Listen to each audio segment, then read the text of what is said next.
Hello everyone, myself Umi Mehta, and here we discuss looping statement, which is for statement.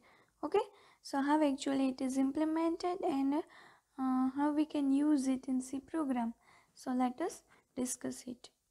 So the for loop is another entry control loop that provides a more concise loop control structure. So another means that while loop is also entry control loop and do statement is an exit control loop. So the for loop is also one type of entry control loop, and it provides more detailed or concise loop control structure. So how actually the general form of the for loop is, the first of all we have to write for, then after init means initialization, condition, and here it is increment, or we can say that decrement.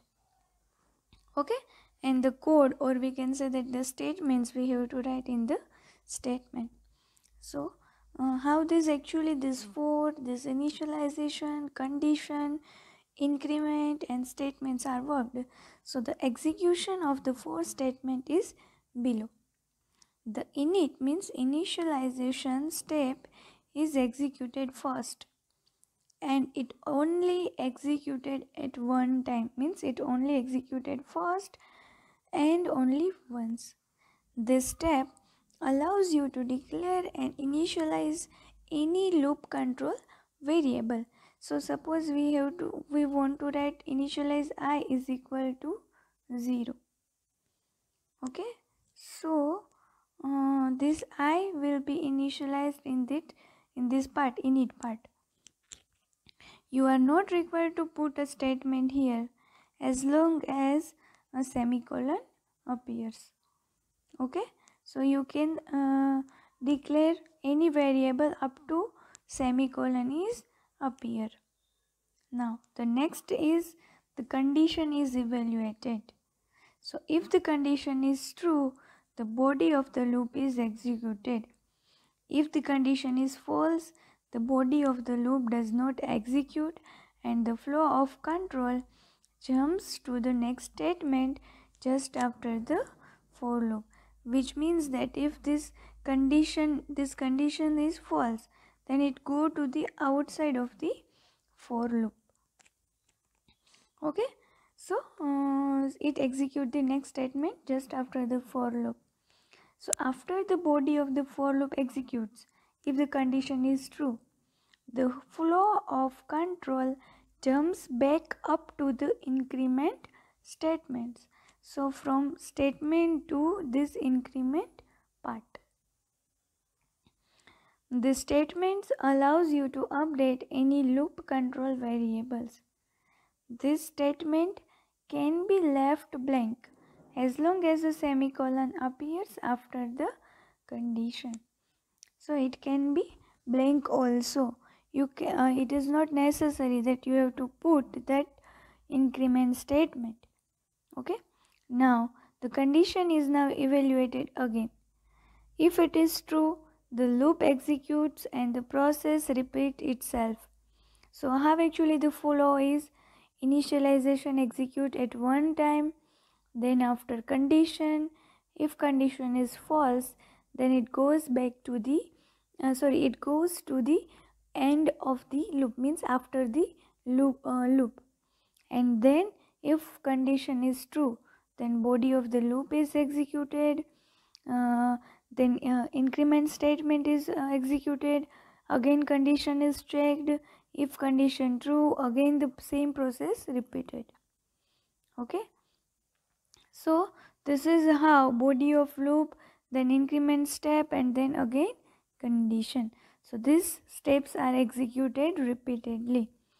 Whenever condition becomes false, the for loop terminates. Okay, so this is how actually the for statement is executed. Now we will see how it works in C program, or how it is useful. Let us see a small example of for loop, how we can use for loop. Okay, so first we what do, include our header file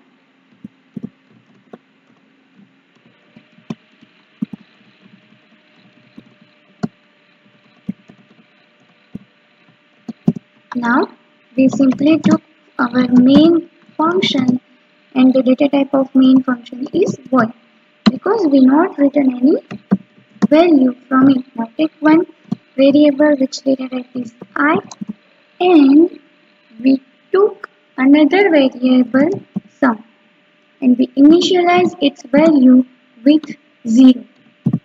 Now what we do, we want to do the summation of the number 1 to 10. Means 1 plus 2 plus 3 plus 4 plus 5 plus 6 plus 7 plus 8 plus 9 plus 10. So for that we write 4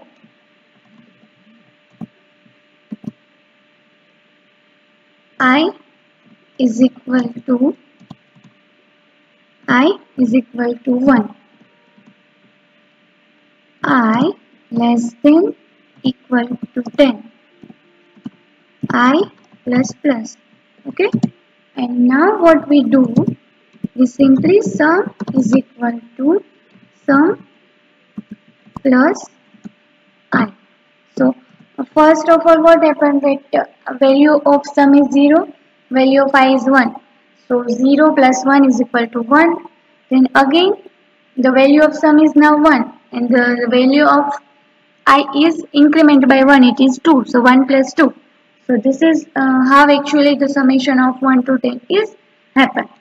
So here we end our for loop and simply print the value of sum.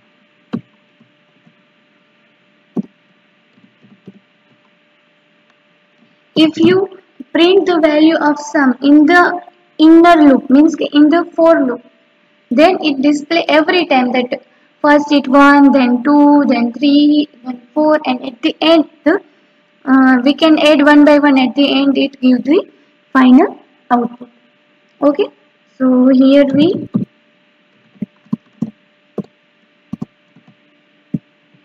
compile the program for check whether it any syntax error or not. If not, then we run our program. So the final answer is 55. Okay, so simply for our knowledge that how it is happen, we simply write printf statement here, and it print every time the value of sum. Okay, and we here write slash and also. Okay, simply run our program. So here the first 55 is the output of previous we execute the program. Now the 1, then 1 plus 2, 3, then 3 plus 3 which is equal to 6, 6 plus 4, 10, 10 plus 5, 15, and that up to 55. So if you write printf in the for loop, then how the output is. Okay. So this is the small program to demonstrate the for loop. Thank you.